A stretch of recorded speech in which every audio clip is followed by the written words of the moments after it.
සුබ දවසක් ඔයාලට. මගේ පළවෙනි YouTube වීඩියෝ එක තමයි මේක. මම මේ වැඩට යන්න ලෑස්ති වෙන ගමන් තමයි මේ වීඩියෝ එක දාන්නේ. සුළු අඩුපාඩු තියෙයි. ඔයාලා ඒවා අපිට පෙන්වන්න.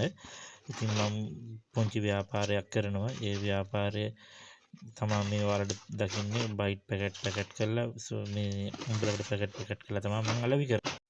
ඉතින් ටිකක් දුර එනකොට සීගිරිය වගේම තැනක් හම්බුණා. බලන්න සීගිරිය වගේමයි නේද? මේක තියෙන දෙහිඅත්ත කණ්ඩියේ. කුඩා සීගිරිය කියලා තමයි කියන්නේ. ඉතින් කුඩා සීගිරිය බලලා ටිකක් දුර එද්දි තලගයක් හම්බුණා. මං හිතන්නේ පහුගිය වැස්සට හොඳටම දෙමිලා සීතල හැදිලා වෙන්නේ නැති. ඒකයි මෙයා මේ අවුවට වෙලා ඉන්නේ.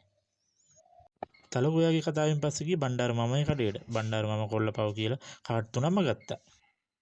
බණ්ඩාර මාමගේ කඩේට ගිහිල්ලා මම ගියේ සූරිපොගුනේ බණ්ඩේගොඩට. සූරිපොගුනේ බණ්ඩේගොඩින් වම් පැත්තට හැරුණොත් කජුවත්ත ෆාම් එක පැත්තට තමයි යන්නේ. මම ගියේ අනිත් පැත්තට. අනිත් පැත්තේ තියෙන සූරිපොගුනේ ගම්මානේ. බලන්න වැවක් තියෙනවා. හරිම ලස්සනයි නේද? කොච්චර ලස්සනද බලන්න මේ ගමේ පරිසරය. බණ්ඩේ දිග ටිකක් දුර එනකොට මේ වැව වහන් දානවා. හැම ගමකම තියෙන පුංචි වැව මේ දවස්වල වහන් දානවා. මොකද පහුගිය දවස්වල හොඳටම වැස්සනේ. ඒක නිසා. ඉතින් මේ නැන්දත් හැමදාම මොනවා හරි දෙයක් ගන්නවා මගේ. ඔය අතරතුර පුංචි බඩගින්නකුත් ආවා. මං ඉතින් එළවලු රොටියක් කපලා හොදි දාලා තේ එකක් බිව්වා. තේ එකකුත් බීලා ටිකක් දුර එද්දි සමනල තැන්න රක්ෂිත භූමිය හම්බුණා. බලන්න කොච්චර ලස්සනයිද කියලා. දැන් ඔයාලට පුළුවන් සමනල තැන්න පන්සලේ පිවිසුම් ගේට්ටුව බලා ගන්න.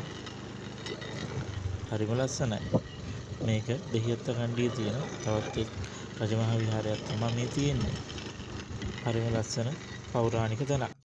පන්සල් පහුවල ටිකක් දුර එද්දි කඩයක් ළඟම නතර කරා. ඒක මාමල දෙන්නේ දාම්ම දෙනවා. ගොඩක් දුරට ගම්වල කට්ටිය දවල්ට මේක තමයි කරන්නේ. වැඩක් නැති වෙලාවට. ඉතින් ඒ කඩේට පරිදාලා මම මේ ගෙදර යන්නයි හදන්නේ.